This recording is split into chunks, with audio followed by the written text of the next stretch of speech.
the ingenuity.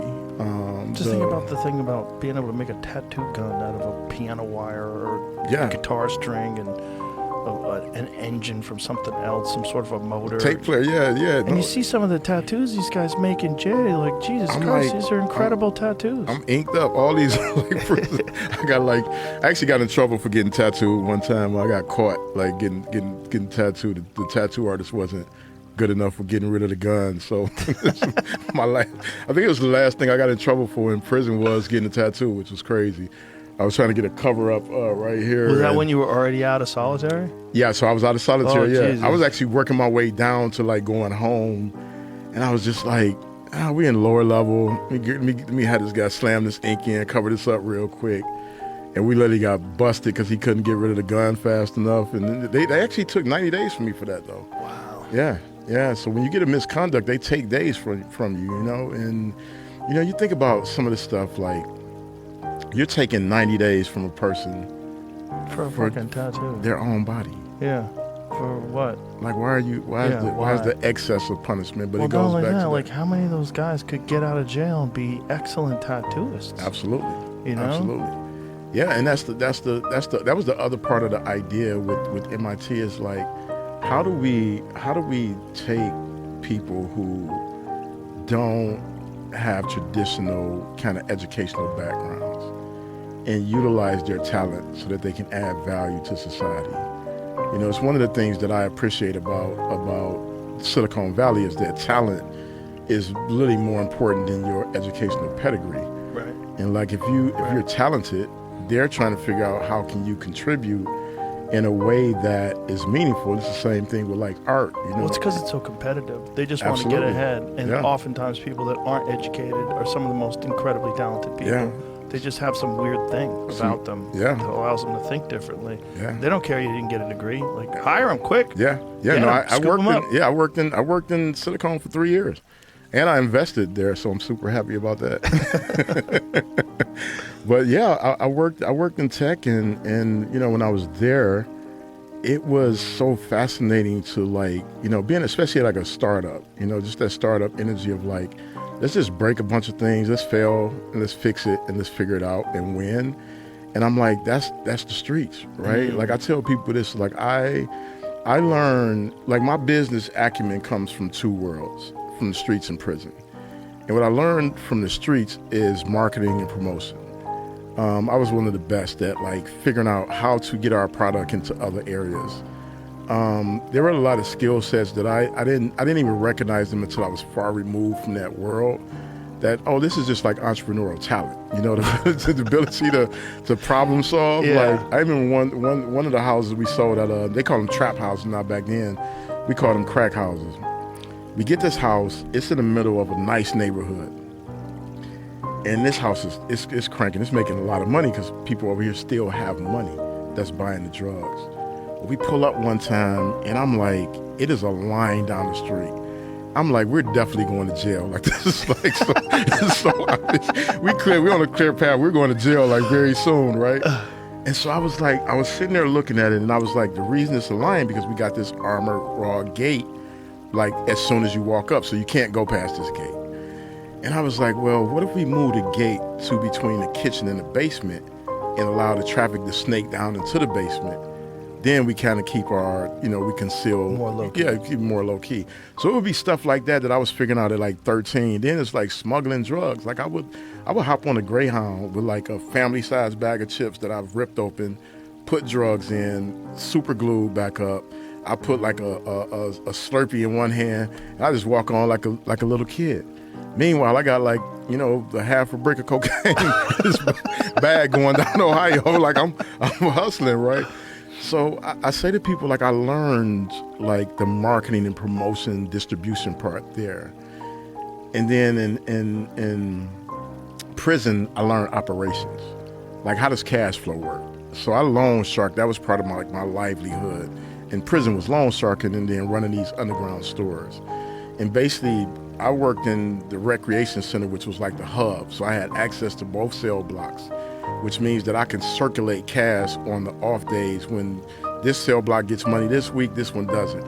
So I can loan money here, pick up the next week, and I would just circulate this cash. So I was starting to generate this cash flow. And then I began to really understand interest rates, and the interest rates in prison are ridiculous, like 100% markup on everything.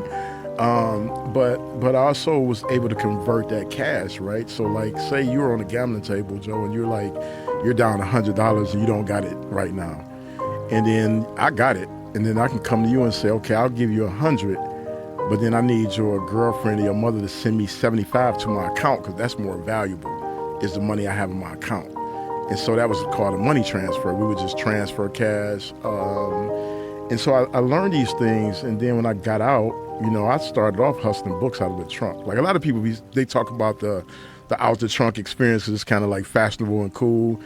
I seriously was like, literally, I had a little Honda Civic, and I would go all over Detroit, parks, strip clubs, you name it, bars. I would literally set up. Sometimes I would set up a little booth inside the clubs.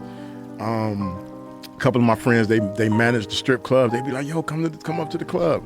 I'd come up there with books, and I'm talking to the girls, and they doing lap dance. I'm selling books, and wow. Yeah, and I'm like, that's how I really started the journey. And I mean, my first day out of prison, I sold my first book in a parole office parking lot. And so I took these skill sets from those two worlds, and I just applied them to legitimate enterprise. And then as I began to kind of pick up, notoriety through that and the storytelling, I started speaking at companies, and then I actually ended up joining a company that I used to speak at, and who became a client of mine. They was trying to figure out their company culture.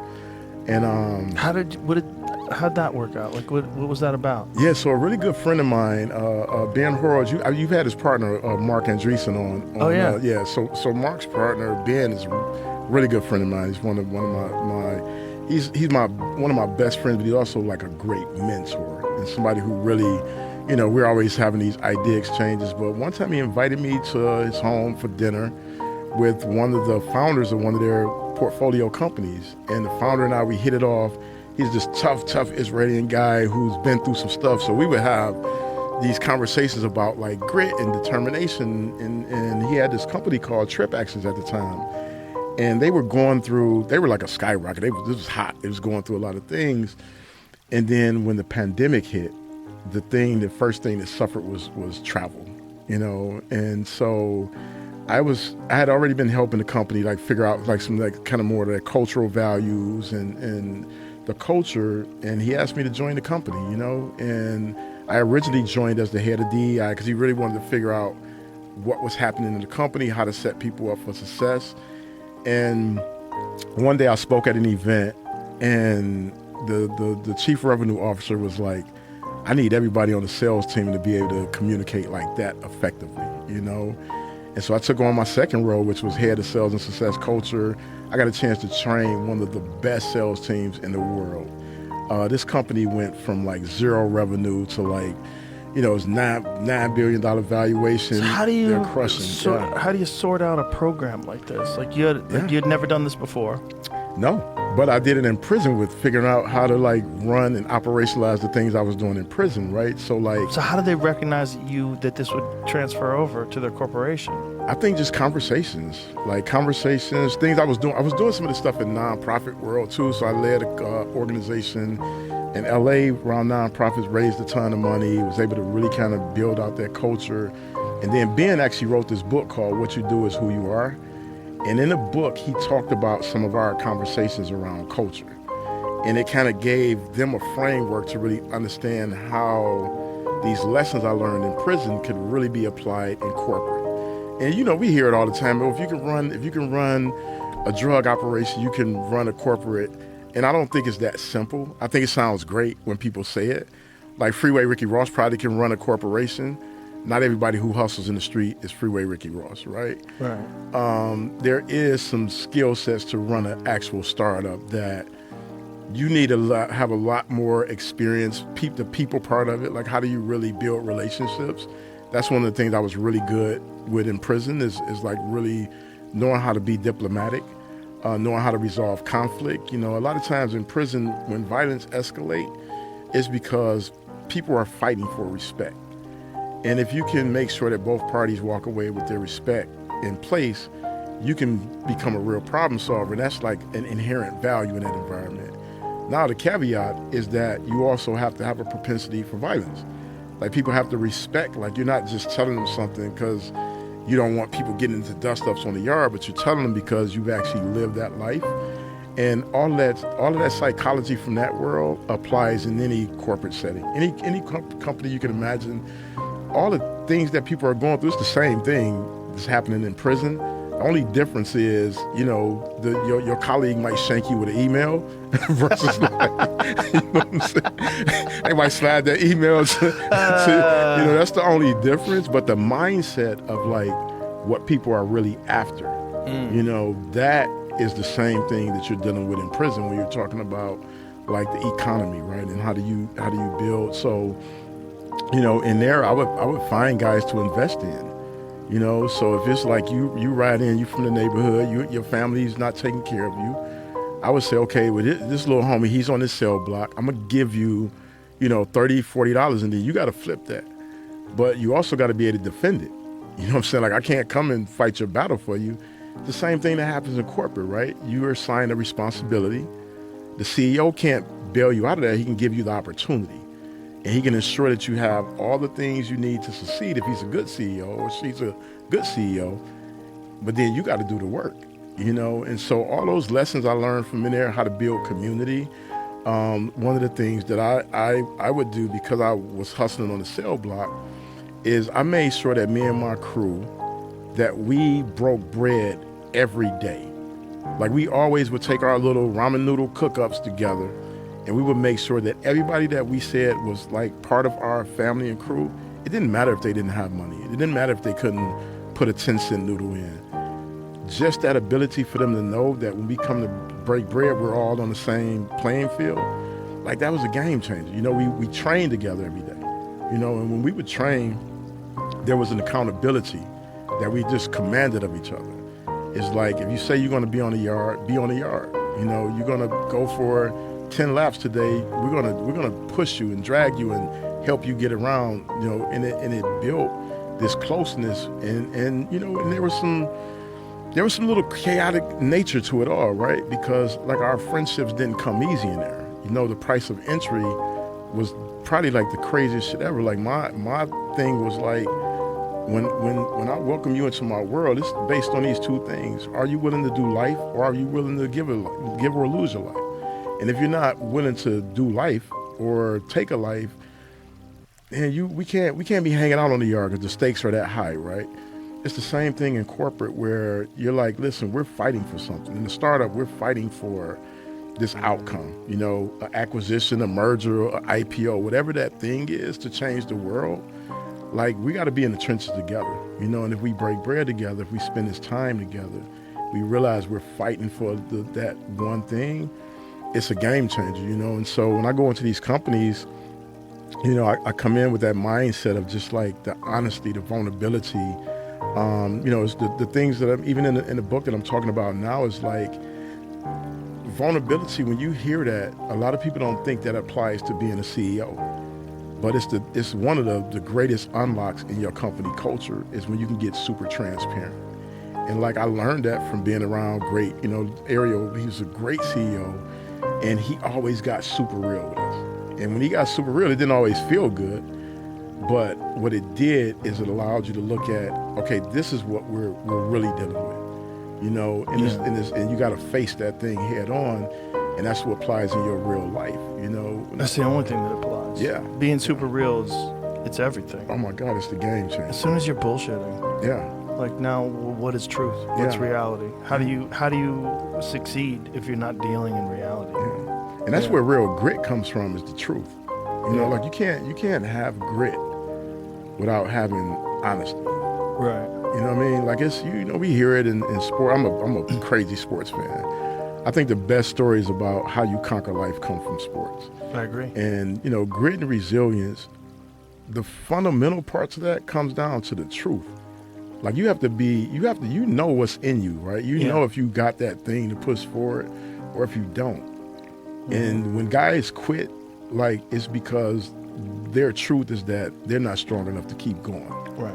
And so that all that stuff applies, in corporate and business and when I was writing about it, obviously I'm writing about it from a different perspective of like, I had an experience, man, that was like, what even sparked me to write the recent book was I dealt with something that was so high level complex that it landed me on the deepest level of gratitude. And it was, my brother was murdered in July of 2021. And I was sitting in our family's living room and I'm watching my family mourn. And I was struck by this profound sense of guilt because I know I made somebody else's family feel like that. And so while I should have been grieving my brother and trying to unpack that, it was navigating this complex world. And what it led to was the toughest year of my life, emotionally, of trying to reconcile my brother's murder with who I had become as a kid. And what I landed on was that gratitude is one of the greatest keys to freedom. And is that if we can lean into being thankful for all of it, right? The challenges, the wins, the victories, all the things, that you can live a life that is so rich and abundant in fulfillment because you're always in that spirit of gratitude and you're thankful for the moments you're in. Yeah. And that, to me, when you're in a company setting and everything feels chaotic and you're like, damn, I don't want to get up and go to work. If you could just pause for a minute and be like, man, I'm thankful that I get a chance to get up and go to work. Yeah. And I'm thankful for these challenges. I'm thankful for the abundance and that this brings into my life. And that, it's hard sometimes for people to see it because they haven't lost anything. But when you've lost everything, you're thankful for my gratitude practices are, I wake up in the morning and I try to identify 3 things that I'm thankful for. And they can't be the super obvious things. They can't be like, my wife and my kid and the house and the things.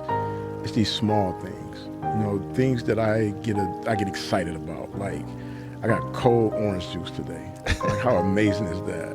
You know what I mean? Like that matters to me. I have a device that I can actually communicate with the world, an idea, that I have, like in the moment that I have it. Like, that's gratitude. And, it's like, I got toothpaste today, soap. Soap is a big thing in my life. Like, there was a time when I was in prison and I don't know what was happening in my family's life, but I didn't have any money. And I couldn't even buy a bar of soap. And all I had was this state issue soap. And it's a little small bar about this big. It's probably about 1/4 of an inch thick. And it smells like pine sol.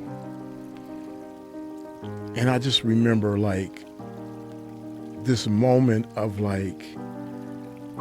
man, I can't afford a bar of soap right now, And in that same stretch, I was in solitary and I didn't have these shower shoes. So in prison, you get these little, shower shoes that you buy for like $2 because you're going to take a shower in this, this cesspool of all this random body fluids or whatever. And I tried to wear my regular shoes to the shower. And the officer was like, you can't wear those to the shower. I'm like, what do you want me to stand barefoot in that shower? And she was like, I don't care what you do, but you can't wear those. And that feeling of shame